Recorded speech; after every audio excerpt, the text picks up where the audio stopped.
Let's move on to the question of professional associations. I mean, do professional associations like the Modern Language Association and others actually have a larger professional responsibility to speak in the public sphere? For instance, on the question of contingent labor and other issues as well. I think the MLA took a long time, right through the 90s, really to find its institutional voice on professional and organizational matters. I think it's still hunting around. It still tends to some members tend to shoot for the denunciation of war in Iraq instead of that middle area where we can actually have some effect in terms of articulating standards. For example, one of the things I did on council was help draft the standards for the treatment of non-tenure track faculty, non-tenure track full-time faculty. We had standards for adjuncts, right? But we had nothing about that class, that second tier of faculty who have some job security. They're not on yearly contracts, but they're not tenure track. I guess one of the things that interests me or even concerns me about the structure of the Modern Language Association in particular is what I perceive as the extraordinary degree of resources and time and energy devoted to department chairs through that structure of ADE, Sure. ADFL. Yeah. And as a result, this sort of lowest level of management, if you will, or non-representative group of people, non-representative in the sense of who's teaching, Sure. right? Graduate students, adjunct faculty, and the shrinking number of ordinary tenure track faculty.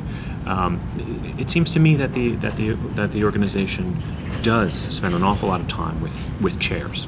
Yes, and I think it goes to a larger question that deals with the structure of the MLA and the structure of any number of similar professional associations where you have an elected leadership from the professoriate and a permanent staff.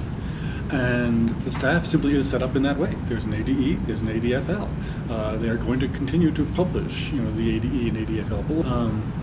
But now that you mentioned it, yeah, the emphasis on that level of management does seem possibly misplaced or overemphasized.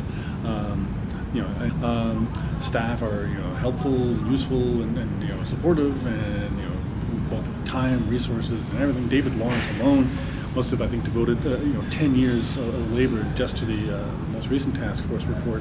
How he did it in 2 years, we don't know.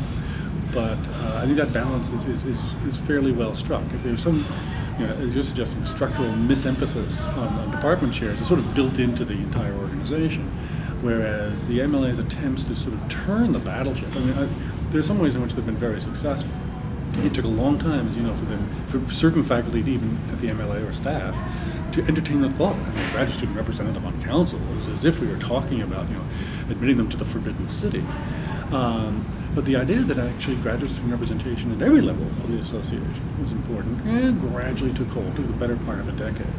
On the other hand, the MLA worked very, very quickly on disability and making the convention, or creating the expectation that the convention, not only physically but intellectually, would be accessible to people with disabilities.